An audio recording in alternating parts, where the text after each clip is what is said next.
I did is acknowledging it, accepting it, and then you don't have to like fix it or like, run it over or blow it up or anything. You just Right. have to understand it and know it was there. And it's like, thank you. Okay, now I know that about myself. Now I can make it different. When it's hidden and you don't know that agenda's running, you can't do anything about it. So you're almost saying the act of being witness to it or being aware of it is enough to know Yeah. that it's there and say, hey, I know you're there. Thank you, but I'm going to ignore you from now on, or something like that. Yeah, and ignore not be the right word. I'd like to Okay. use like acknowledge that you're going to acknowledge that that's there. Because all of these parts of you, no matter what it is you're trying to achieve, there's a part of you that is holding you back for a very good reason. For instance, if a person is really heavy, let's say a woman was abused when she was young, sexually abused, and now she just has a lot of extra weight. Well, that weight is protecting her and it's trying to keep her from ever being hurt or sexually abused again. So these parts of us have to be really loved and understood so that they are acknowledged. Okay. Okay. What do you think is the biggest limiting? We talked about limiting beliefs or beliefs like that you see that most people have. Well, I see it a lot with success and abundance, and I know that a lot of people feel they either don't deserve to be wealthy or they feel that money is evil. We've been taught, especially when we were very young in my generation, that money is not good, that people who have money are greedy, that it's the root of all evil, and the Right. love of money, and blah, blah, blah, all these things we learn. So when we get all this stuff out and we look at how many things we were taught about how horrible it is to get wealthy, and then you think about like if someone drives down the street in a really nice car, like some freaking Ferrari or something, what's the first feeling you have? That first gut feeling. And a lot of people feel really negative that person doesn't deserve it, or it's, Right. ill-gotten gains, or they did something underhanded to get it. Or lucky. Uh-huh. You say, oh, he's lucky or she's lucky or something like that. Yeah. Yeah. Yeah. Yeah, yeah. A friend of mine had a nice Jaguar, and her license plate was a personalized one. It said, "Wasn't luck," and she had worked. She worked hard and smart at her business and had nice things. Now, material possessions aren't necessarily the reason that you're going to create wealth. You want to create wealth because then there are some really good things you can do in life. You have a lot of choices. You're healthier and stronger to be able to do the business that you do, whatever that is. But also, it allows you to do some really cool things that help make the world a little better place. Well, let's follow that theme a little bit because I'd like to get your view on something. I guess let me kind of frame this first. This is not a negative comment about any of this stuff, but there's a lot of cool stuff out there, like the film The Secret came out and the Law of Attraction, and there's all these, a lot of people are out there. I'm going to use the word spouting the knowledge about this kind of stuff. Now, I do love all that stuff, and I try and I am someone who believes in tapping into a higher consciousness and power and etc., etc. However, it seems to me, and I want to get your opinion on this, that a lot of that stuff that's being spouted is if you just think it, it will happen. Yeah. What about, because you mentioned work earlier, what about the work bit?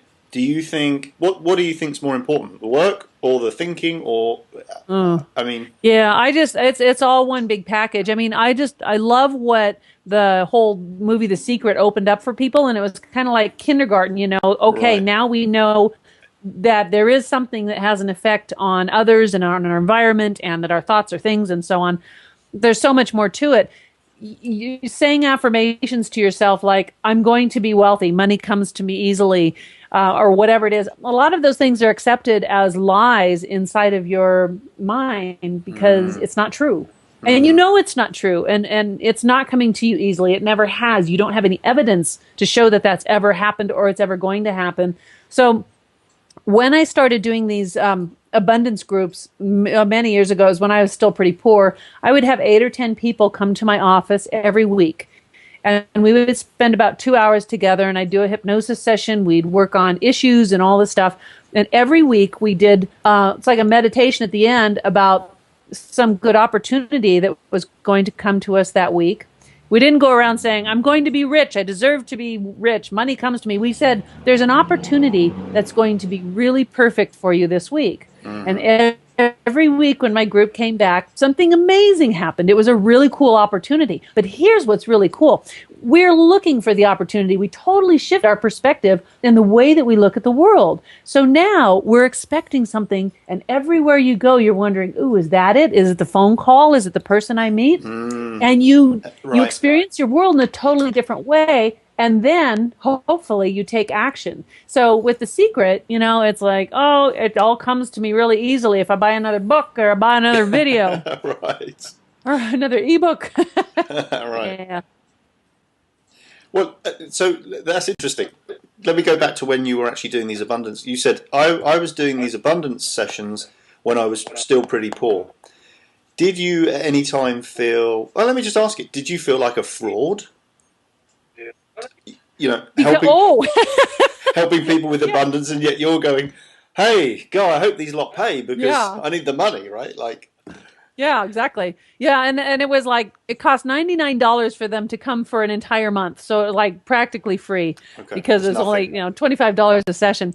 I don't think that I told people that I was wealthy because I was also working on my own issues with them, and I would share it very honestly, and we were all traveling this journey together. So really cool was that we would write things down, like we would write down in 30 days what was going to be different, not just financially, but our health, our friendships, our spiritual growth. And then we'd write down 3 months in the future, 6 months in the future. And early on, I mean, my business online was maybe doing 1,000 or 2,000 a month, but I had written down that in 60 days, my business would do $20,000 in sales online, which was totally unrealistic. So then everybody had different goals, but it was weird. That would have been in January, and I pulled out that piece of paper in January, and I went, holy cow, this is the weirdest thing. In January of that year, how much money did my business do online? 20,000. Like 20,100. Oh, wow. I'm almost on the mark. I got an interview in Men's Health magazine. I was on the Queen Latifah show, and there was one other thing that had happened during that time, and all of them took place in January and supported that.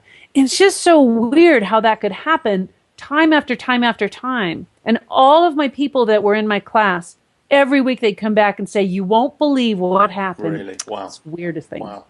But that's kind of cool. I like the way you just explained that, because what you were saying was it all started happening when you got honest and open, and you weren't in that session saying, hey everyone, I make a ton of money and I'm teaching you how. That's not what you were doing. You were just facilitating it for all of you, including yourself, right? You were honest with them. I like that.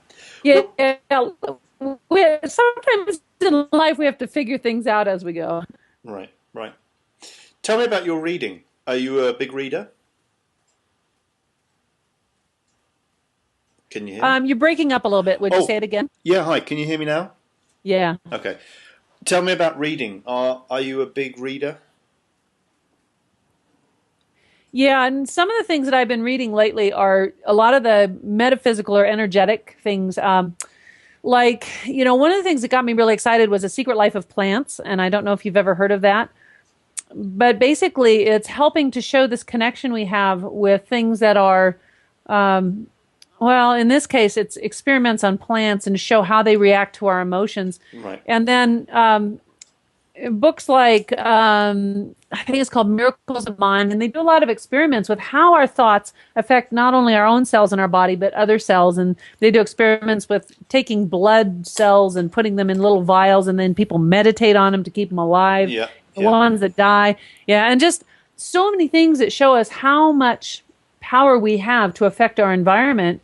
And, you don't have to believe it or buy into it, but so much of what I'm studying right now is just it's on that border between just really amazing science and a little bit of faith that this actually does happen and that we have that much power in our universe. Mm-hmm. I haven't read that book, but now you reminded me. I've just written it down to get a copy. But I read something I read recently was The Field by Lynn McTaggart, which is it's been out for a while, right? But I think she references that some of those tests about how they put a plant in one room and a plant in another room that came from the seedling of that plant, and they do something like they burn one of the plants and the other one has a reaction. I mean, it's unbelievable.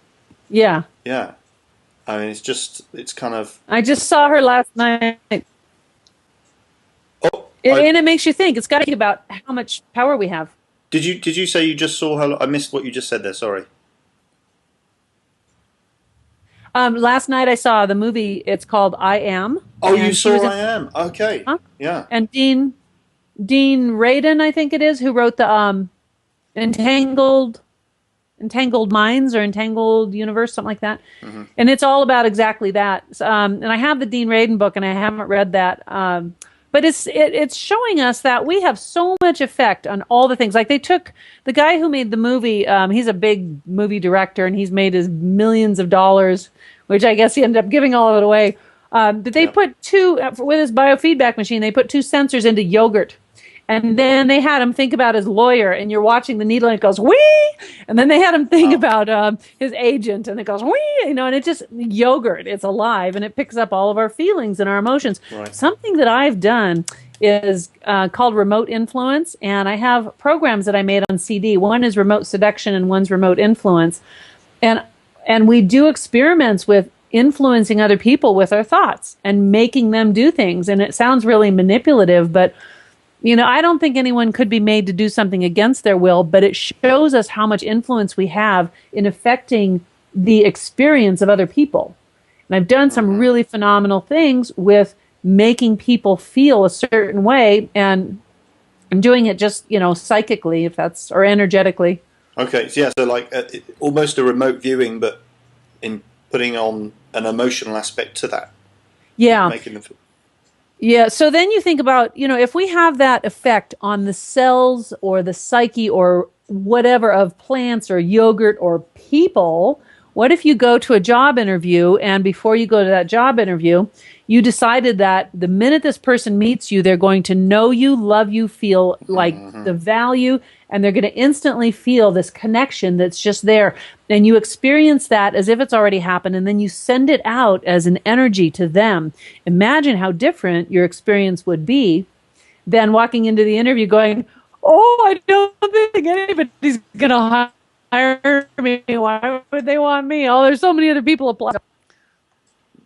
So, Right. Right.